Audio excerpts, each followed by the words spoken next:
नमस्कार, राधे राधे, जय श्री कृष्ण। आज फिर मैं आपके सामने एक सुंदर सी कथा लेकर प्रस्तुत हुई हूँ। मृत्यु निश्चित है, कब आएगी, कैसे आएगी, कहाँ आएगी, मृत्यु को कोई टाल नहीं सकता। कभी आप एकांत में बैठ के अपने मन को टटोलो और सोचो, हम इस संसार में क्या करने आए हैं। हम इस संसार में केवल मत घूमने, खाना खाने या सोने आए हैं? नहीं, हम अपने इस संसार में अपने कर्मों को भुगतने आए, अपना लेन देन पूरा करने आए, अपने कर्जों को पूरा करने आए। तभी भगवान ने हमको ये मानव जन्म दिया है, इस लेन देन, इन कर्जों को पूरा करने के लिए, और एक अवसर दिया है आगे की 7 जन्म सुधारने का। हम चाहें तो हम इसी मानव जन्म से, एक मानव जन्म से आगे की 7 जन्म सुधार सकते हैं। ये हमारे विवेक के ऊपर निर्भर करता है। और हम चाहें तो इसी एक मानव जन्म से आगे के कितने ही जन्म को हम खराब कर सकते हैं। मृत्यु निश्चित है, आनी तो है, आज नहीं तो कल, कल नहीं तो परसों। इसी संदर्भ में मैं आपको एक सुंदर सी कथा सुनाती हूँ। एक राजा होता है, उसकी मृत्यु आने वाली होती है। राजा के महल के ऊपर एक खिड़की के ऊपर एक सुंदर सा झरोका होता है।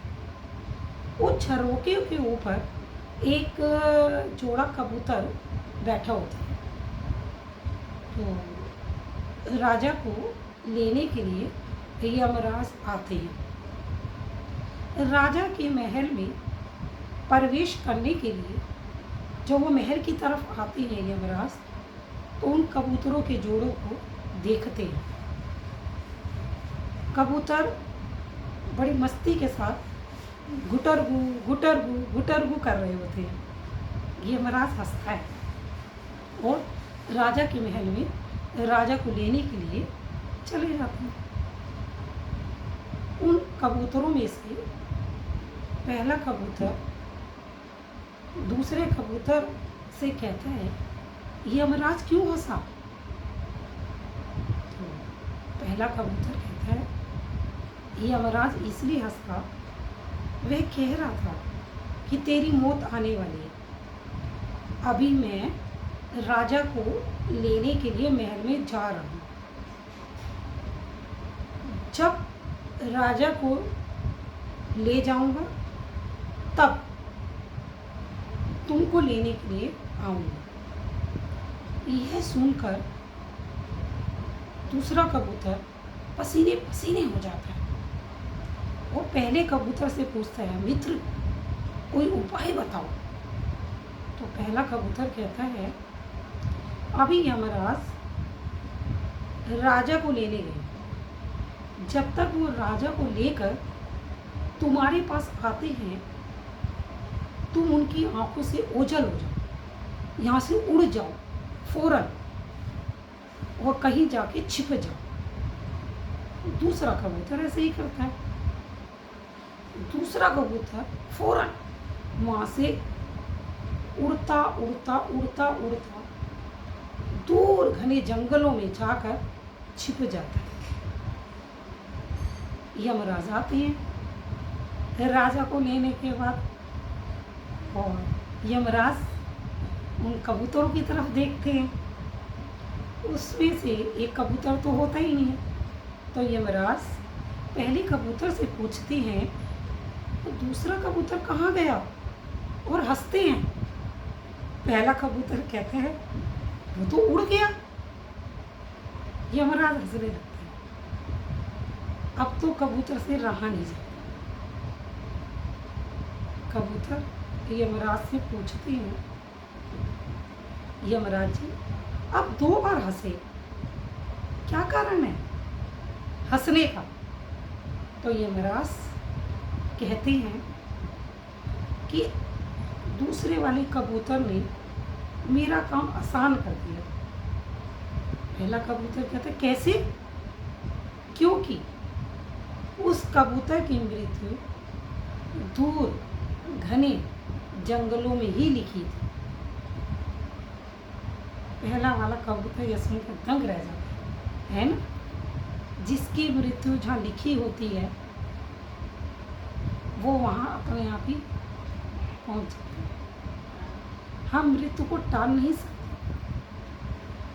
हम मृत्यु को टाल नहीं सकते, लेकिन हम अपनी मृत्यु को आसान बना सकते हैं। कैसे?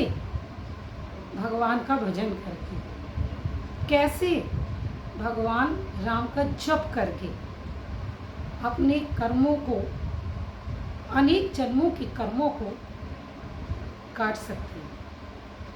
अपनी मृत्यु को सुधारने के लिए ही हमें भगवान ने ये मानव जन्म दिया, क्योंकि मृत्यु तो आनी है।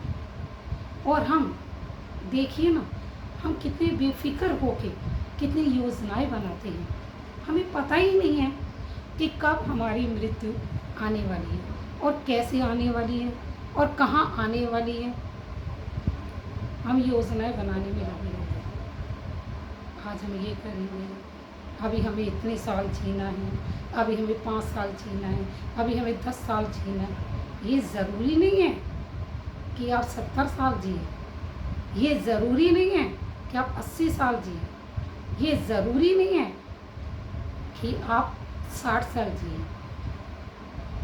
आपके कर्मों का लेखा जोखा कितने सालों का है, ये तो भगवान पहले से ही निश्चित करके भेजते हैं। और जब हमें मृत्यु आनी होती है तो एक कारण बन जाता है कि ये बीमारी लग गई, हम उधर गए थे, पैर फिसल गया, ऐसा हो गया, वैसा हो गया। क्योंकि मृत्यु जो है वो कभी भी टल नहीं सकती। भगवान ने हमको इस मृत्यु लोक में जब भेजा था तो हमारी मृत्यु पहले से ही निश्चित हो चुकी है कि हमें कैसे मृत्यु आनी है, कहाँ आनी है और कब आनी है। मैं आप सबसे प्रार्थना करती हूँ कि आप एक एक पल को, एक एक क्षण को सुंदर तरीके से जिए, ताकि मृत्यु आने पर हमें ये अफसोस ना रहे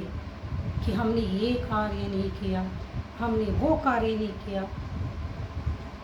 रही हम सब भगवान के अंश हैं। कई लोगों को तो इतना समय मिलता है कि वो अपने बच्चों के प्रति, अपने माता पिता के प्रति अपने सभी कर्तव्य कर्मों को पूरा करके जाते हैं। कई लोगों को इतना भी समय नहीं मिलता कि वे अपने बच्चों के विवाह या आने वाले वंश को देखें, क्योंकि उनके कर्मों का लेखा जोखा इतना ही होता है। संभालने वाले तो ईश्वर हैं, इस संसार को बनाने वाले वो परमेश्वर। हम सब उनके अंश हैं और हमें दिन प्रतिदिन उनका धन्यवाद करते हुए अपनी मृत्यु को सुधारना है, अपनी मृत्यु को आसान बनाना है, क्योंकि मृत्यु तो निश्चित है। राधे राधे, जय श्री कृष्णा, धन्यवाद।